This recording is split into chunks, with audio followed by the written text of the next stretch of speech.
Hi, welcome to Spooked with Emma. I'm Emma and this is part 11 of the last 6 days. There are 12 parts altogether, so if you enjoy this, please subscribe so you don't miss anything.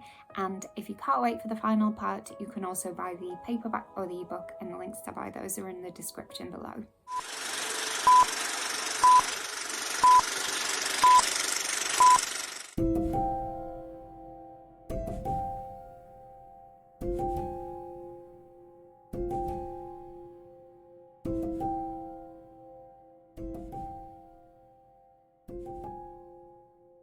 I woke up a lot during the night. Even when I was asleep, I couldn't settle. I was scared the ghost would come back. We'd stayed too long. I had nightmares, I think. They were the kind that you can't remember anything about when you wake up, but you still know that you've been having nightmares and feel weirdly panicked and uneasy. But every time I jumped awake and opened my eyes, I could see that Julian was still there, sitting in his usual chair watching over me, and I felt better. I'd never seen him sleep, and every time I woke up I thought how tired he must be, but I didn't say anything about it. I just smiled, and he smiled back, and then I closed my eyes again.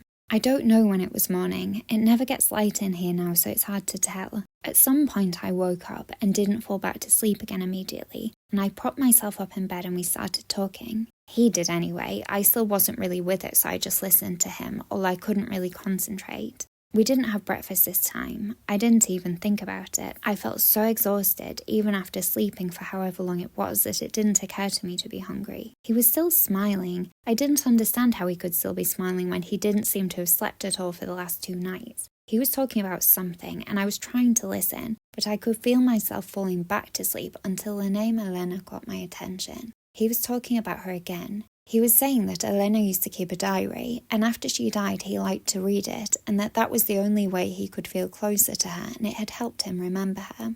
He asked me if I kept a diary. I said no, mainly because I was too tired to speak much, but also because the only time I ever kept a diary was when I was in year 8, and it was more of a weekly update on who I was in love with. I wonder where they all are now. I never kept in touch with many people from school, but I do hear about some of them sometimes, mainly from my mum because she socialises with their parents. Some of them are bankers and lawyers, and quite a few of them are like me and don't work at all, or they started their own businesses that never made any money, so they still live off their parents but call themselves entrepreneurs. A few went into music and acting, also funded by their parents, and then a couple of the more obnoxious ones went into Made in Chelsea. I wish I could change lives with any of them now though. I try to imagine myself being somewhere else and having a different life, doing anything other than this. Sometimes I imagine I'm going for a walk in the countryside with a big dog, and then coming home and painting. Things I never even did when I was alive and probably never would have done. But it's funny that even with all the pain, it's surprisingly easy to make yourself believe you're somewhere else and that none of it is happening. Not for long though, you always remember again, and then maybe it's even worse than the first time. It's like when you get your heart broken and you cry yourself to sleep, and then in the morning you wake up and for a few seconds you just feel a bit dozy in a nice way, and then you remember everything and your heart sinks. It's like that, except a million times worse. He told me I should start keeping a journal. He said that when you write down your thoughts, it helps you understand what you're really thinking and everything seems clearer. He also said that it's important to do it because otherwise after you die, you're gone forever. But if you have a journal, it's as though you're still alive in some way when people read what you've written. He asked me if I would like to read Elena's journal. I said that it felt wrong, like I would be invading her privacy. But he said no, it wasn't meant to be private and it might help me. I wondered what she'd written about, probably the ghosts. Maybe she wrote about what happened when he was away and why she felt like she had no option but to kill herself. Or maybe she wrote it before and she stopped when bad things started to happen because she didn't want to think about what was going on, and writing about it would make it real. Or maybe she was too embarrassed to write about it in case someone read it and thought she was crazy. I told him that maybe next time we saw each other I could read it once we were out of here.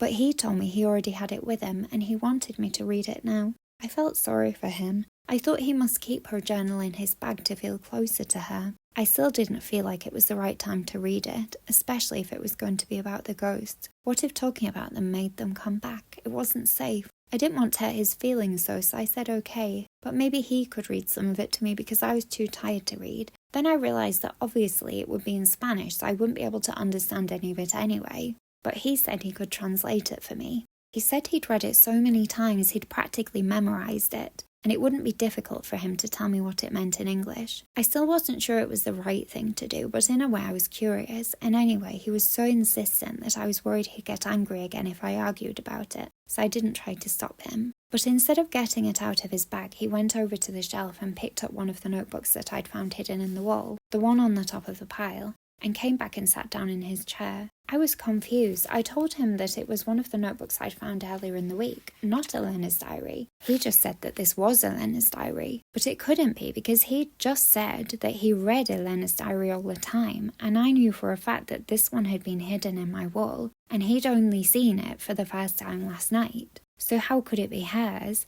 I didn't really know what to say, but I said that it didn't make sense that it could be hers. He just smiled. He asked if I wanted to know what it said. I said I was more interested in what it was doing hidden behind my wall. He sighed and said that when he got back from his business trip and found her dying, she told him that after she poisoned herself, she'd started writing a journal about what it was like to die, and everything that had happened here that had led her to kill herself. After she died, he had read it over and over again. He didn't want to because it was so painful for him, but he knew that if he kept it in his house, he wouldn't be able to stop himself. He couldn't throw it away or destroy it because it was hers, and it would be disrespectful to her memory to do that, so he hid it here in her apartment, expecting nobody to ever find it. That's why when I mentioned finding their notebooks, he knew I'd found Elena's diary, and he had to come back here to make sure that I didn't throw it out, and because he felt like he needed to read it again. I felt bad for not trusting him, but I wondered about the others. Were they all Elena's? It didn't make sense. They were all written in different handwriting, so how could they be?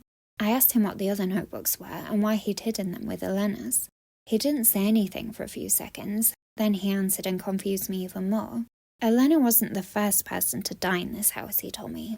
Now I really didn't know what to say. How could this make sense? I asked him how he knew. He told me he was bored of all these questions, and I obviously didn't trust him, so maybe he should just leave. I don't know why, but for some reason I apologized and asked him to stay. I said I was just tired and felt like I was coming down with something, and maybe that was why none of this was making sense to me. He said it was okay. Then he told me that they all start acting like this in the end, asking too many questions. I asked him what he meant and who he was talking about, and he just stared at me coldly and said he was bored of all my stupid questions and that I was stupid and that's why I deserved what was going to happen to me. He laughed and said that if I wasn't so stupid, I might have bothered to learn some Spanish before I came, and then I would have understood what they'd written on the wall and got out like they'd told me to. Lucky for him, I was so stupid, he told me. Unlucky for me.